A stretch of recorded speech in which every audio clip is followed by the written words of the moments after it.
So we're very pleased to have Katherine Peretz with us today. Katherine, thank you very much for agreeing to participate. We'll start off this afternoon by asking a little background, some background questions just for context. So if you would begin by telling me where your parents were born. They were both born in Greece, Okay, very good. And where were you born? Montreal. And where did you receive your education? Elementary and secondary and any post-secondary? Montreal. Okay. And what is your occupation? I help people start and fund businesses. I'm a venture capitalist. Okay. And where do you live now? Hampstead. Okay, very good. So now we're going to get into what I like to call the meat of the matter. And these are questions concerning your experience living in Quebec today. So what is the best thing from your point of view about living in Quebec today? That it's a safe place to live. Okay. And the next question, a lot of people have had trouble with it. I certainly would if I was asked, but I'm going to ask you to answer the question as stated, and you can elaborate on your response in any way you see fit. Describe your relationship to Quebec in a single word. It's not hard for me to do. It's contentious. Okay, very good. And where do you feel most at home in Quebec? For example, in communities based on language, culture, profession, or geographical? No, me, it's geographic, and it would be when I'm in the western part of Montreal, and especially if I'm surrounded by members of my community, whether it's Jewish community or Greek community, that's where I feel the most at home. Fair enough. Now, the next question, again, people have asked me to outline it in a little more detail. It's a two-part question. The second part is about the official definition of Quebec. People ask me, well, what do you mean by the official definition? And it's really what you perceive to be the official definition of Quebec or a Quebecer, either through the media, what the Quebec government defines it to be. Yes, I'm ready to answer. Perceive the official. And by the way, I've read all the questions, so I'm good to go. Like I read all the, I did what I was supposed to do. Yeah, no, I just, me, I like to, yeah, no, that's fine. I just like to raise where people have had trouble. I want to make sure that the questions are clear if you require any clarification. So for me, it's a unilingual. So it's a unilingual white person who is afraid of anything that doesn't look like them and that is closed off. Okay. That is my definition. Can I, for the record, can I ask the question first and then you're free to answer? Okay. Yes. How, first of all, how would you define a Quebecer? And secondly, do you think the official definition in Quebec includes you? So I define a Quebecer as a unilingual white person who is afraid of anything that doesn't look like them and is closed off.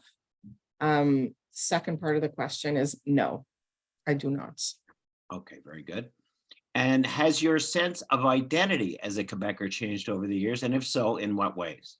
Yes, I used to feel super proud to be a Quebecer. I loved it. I participated in economic development.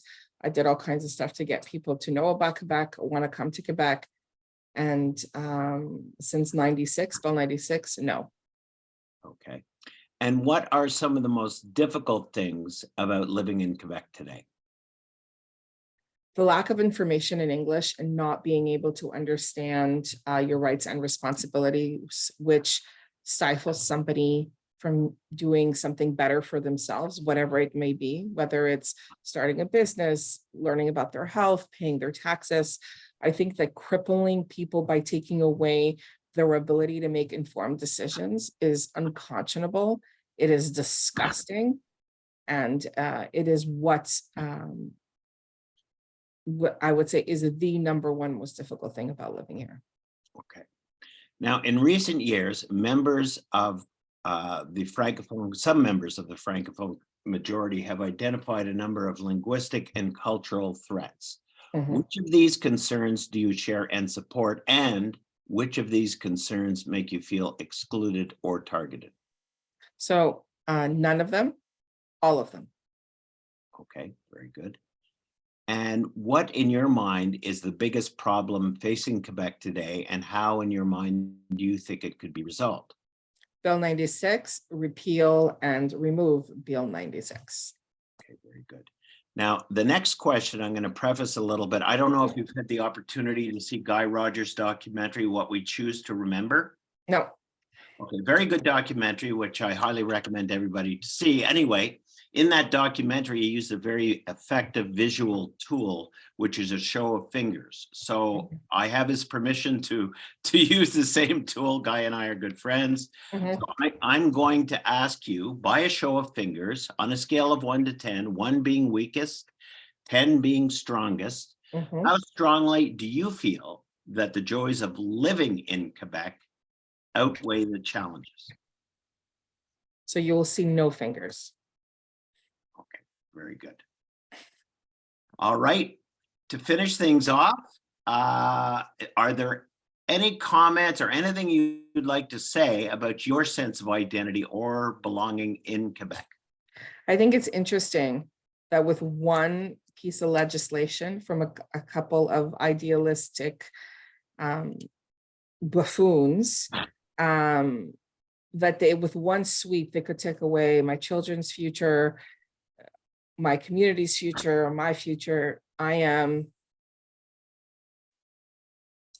just, it's, I can see in the sand prior to the legislature being tabled, my feelings towards Quebec, and again, wanting to participate and making it régionné and doing stuff to get people to come and talking about what I loved about it to now, which is nothing. I can't even say it in any other way. It's just nothing. Fair enough. Okay. Thank you very much, Catherine. You're welcome very much. I'm going to turn off the recording now, and then we can have a bit of a brief discussion.